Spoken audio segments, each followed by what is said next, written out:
High, Krishna এডি tips চ্যানেলের পক্ষ থেকে সকলকে স্বাগতম। আশা করি তোমরা সকলেই ভালো আছো। তো আমি আজকে শেখাবো কোরেলড্র সফটওয়্যারে এরকমই একটি লোগো কিভাবে তৈরি করতে হয়। তো প্রথমে কোরেলড্র সফটওয়্যারটি ওপেন করে নিতে হবে। ওপেন করার পর আমাদেরকে প্রথমে এখান থেকে এলিপস টুল দিয়ে এখানে একটি গোল ড্রয়িং করতে হবে। তো প্রথমে এলিপস টুলটিতে ক্লিক করতে হবে। ক্লিক করে কিবোর্ডের কন্ট্রোল কি প্রেস করে এভাবে যদি আমরা ড্র্যাগ করি তাহলে কিন্তু এরকম একটি গোল ড্রয়িং হবে। এরপরে কিবোর্ডের কন্ট্রোল কি প্রেস করে আমরা এটাকে পাশে নিব, এইভাবে নিয়ে রাইট ক্লিক করে ছেড়ে দিব।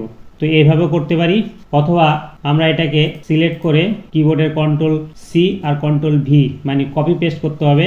কপি পেস্ট করে কিবোর্ডের কন্ট্রোল কি প্রেস করে এবার যদি আমরা এটাকে এইভাবে ড্র্যাগ করি, এবার এরকম দুটি পাশাপাশি রাখতে হবে, রেখে এবার এই দুটোকে একসঙ্গে সিলেক্ট করতে হবে। সিলেক্ট করে এই প্রপার্টিজ বার থেকে ইন্টারসেক্ট এই অপশনটিতে ক্লিক করতে হবে। ক্লিক করার পর আমাদের এই যে গোলটি ছিল এটিকে সিলেক্ট করে কিবোর্ড থেকে ডিলিট কি প্রেস করতে হবে, আর পরের গোলটিকেও সিলেক্ট করে কিবোর্ড থেকে ডিলিট কি প্রেস করতে হবে। তাহলে আমাদের কিন্তু এরকমই একটি শেপ তৈরি হবে। এবার ছোট করে এই যে ক্রস যেটা আছে এই ক্রসের মধ্যে মাউসে লেফট ক্লিক করতে হবে, তাহলে কিন্তু এরকম রটেট সিম্বল আসবে। এবার ভেতরের যে পয়েন্টটি আছে এটিকে লেফট ক্লিক করে ধরে একদম কোণার দিকে নিয়ে এসে এখানে ছাড়তে হবে। এবার ওপরের যে এরোতে মাউসে লেফট ক্লিক করে এভাবে এটিকে ড্র্যাগ করে তারপরে রাইট ক্লিক করে ছাড়তে হবে। এরকম আরেকটি কপি হবে। এবার এই দুটোকে একসঙ্গে সিলেক্ট করে কন্ট্রোল জি দিয়ে গ্রুপ করে নিতে হবে। এরপরে আমাদেরকে এটিকে পাশে রাখতে হবে। রেখে আমাদেরকে আবার এলিপস টুল দিয়ে কন্ট্রোল কি প্রেস করে এরকম একটি আবার এলিপস ড্রয়িং করতে হবে।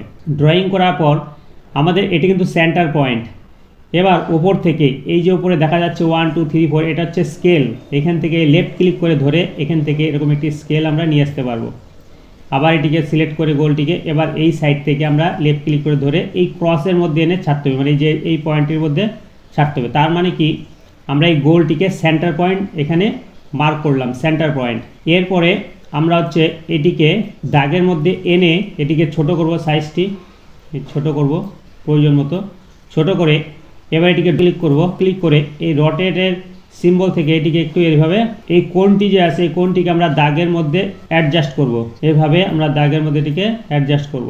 এবার এটিকে আমরা কালার সেট করব। কালার হচ্ছে এখান থেকে আমরা যে কোনো কালার দিতে পারি। আমি প্রথমে ব্ল্যাক দিয়ে দেখাচ্ছি। ব্ল্যাকে ক্লিক করে দিলাম, তাহলে কিন্তু ব্ল্যাক হয়ে যাবে। এরপরে আমরা এই শেপটির মধ্যে একটি ক্রস চিহ্ন আছে, অর্থাৎ এটি হচ্ছে সেন্টার পয়েন্ট। এখানে মাউসে লেফট ক্লিক করতে হবে। লেফট ক্লিক করে এবার এই পয়েন্টটিকে লেফট ক্লিক করে ধরে আমাদেরকে নিয়ে আসতে হবে এই পয়েন্টের মধ্যে, এখানে এনে ছেড়ে দিতে হবে। এবার আমরা এই যে কোনো রটেট কোণার যে সিম্বলগুলো আছে এটাকে লেফট ক্লিক করে ধরে আমরা একটু পাশে আনবো, মানে গ্যাপটা কতটা চাই, আমরা যতটা গ্যাপ চাই কিবোর্ড থেকে রাইট ক্লিক করে কিন্তু এটাকে ছাড়তে হবে, তাহলে হচ্ছে এটা কপি হবে। এরপর কন্ট্রোল ডি টাইপ করতে হবে। যতবার কন্ট্রোল ডি টাইপ করব ততবার এটা কপি হতে থাকবে। তো এভাবে কপি হবে, আমাদের যতটুকু প্রয়োজন ততটুকু আমরা নিব। এরপরে এটিকে আমরা টোটালটিকে মাউসে লেফট ক্লিক করে কন্ট্রোল জি দিয়ে গ্রুপ করে নিব। গ্রুপ করে আমরা এটিকে কন্ট্রোল ডি টাইপ করব। কন্ট্রোল ডি হচ্ছে ডুপ্লিকেট, মানে আরেকটি কপি হবে। এরপরে আমরা এখান থেকে এই অপশানটিতে ক্লিক করব, তাহলে কী হবে, এটা মুভ হয়ে যাবে। এবার এটিকে আমরা এই দাগেতে এটিকে বসিয়ে দেব, অ্যাডজাস্ট করতে হবে, এখানে এটাকে ছেড়ে দিব। এরপরে নিচের যে শেপটি আছে এটিকে আমরা এই টুল বার থেকে স্টার্ট টুলটিতে ক্লিক করব। এরপরে প্রপার্টিজ বার থেকে এই স্টারের এই পয়েন্টটিতে ক্লিক করে আমরা কিন্তু নিচের দিকে এই শেপটি ক্লিক করে নিব। ক্লিক করে আমরা এইভাবে এটিকে ড্রয়িং করব। ড্রয়িং করে আমরা এটাকে কালার দিতে পারি, যে কোনো কালার এখান থেকে আমরা সেট করতে পারবো। আমি কালার দিয়ে দিলাম, বা আমাদের প্রয়োজন অনুযায়ী এটাকে আমরা ছোট বা বড় করতে পারবো। এরপরে আমরা এই যে দাগটি যে আছে মিডিলে এটিকে সিলেক্ট করে কিবোর্ড থেকে ডিলিট কি প্রেস করব, তাহলে কিন্তু দাগটি ডিলিট হয়ে যাবে। এরপরে আমরা এখান থেকে স্টার টুলে ক্লিক করে ওপর থেকে আমরা এখান থেকে 5 কোণ স্টার ক্লিক করে ওপর দিকে একটা স্টার এখানে ড্রয়িং করতে পারি। এরপরে কালার দিয়ে দিব। আর নিচের দিকে যদি আমরা স্টার দিতে চাই এখানে আমরা স্টার দিয়ে দিলাম। কন্ট্রোল ডি দিয়ে ডুপ্লিকেট করে আমরা যদি চাই আরও দিতে পারবো। কন্ট্রোল ডি দিয়ে ডুপ্লিকেট আমরা 3টে দিয়ে দিলাম। এরপর এগুলোকে যদি কালার করতে চাই তো আমরা এখান থেকে কালার দিয়ে দিতে পারবো। এবার এই ভেতরে যে ড্রয়িংটি আছে এটাকে যদি করতে চাই তাহলে এখান থেকে একটা এলিপস টুল দিয়ে ক্লিক করে আমাদেরকে এভাবে এটিকে ড্রয়িং করতে হবে লম্বা করে। এবার মিডিলে ক্রসটি যে আছে এটাতে লেফট ক্লিক করতে হবে, তাহলে রটেট সিম্বল আসবে। এবার এটিকে ধরে এভাবে ড্র্যাগ করে, হালকা ড্র্যাগ করে রাইট ক্লিক করে ছাড়তে হবে, তাহলে ডুপ্লিকেট হবে। এরপর কন্ট্রোল ডি টাইপ করতে হবে, যতবার কন্ট্রোল ডি টাইপ করবো সেরকম এটি কিন্তু কপি হতে থাকবে। এবার আমরা যদি কালার দিতে চাই তাহলে এভাবে সিলেক্ট করে আমরা ভিতরটাকে রাইট ক্লিক করে দিয়ে কালার দিতে পারবো।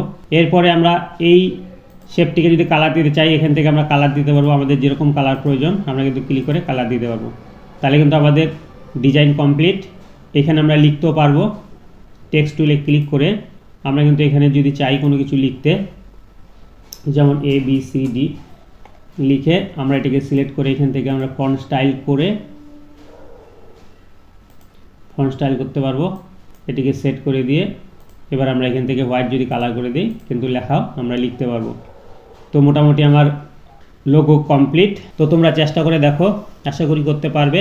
আর ভিডিওটি যদি তোমাদের ভালো লেগে থাকে তাহলে অবশ্যই একটি লাইক কমেন্ট করবে। আর এরকম টাইপের কন্টিনিউ ভিডিও পেতে গেলে চ্যানেলটিকে অবশ্যই সাবস্ক্রাইব করে পাশে থাকা বেল আইকনটি প্রেস করবে। তো তোমরা সবাই খুব ভালো থেকো, থ্যাংক ইউ।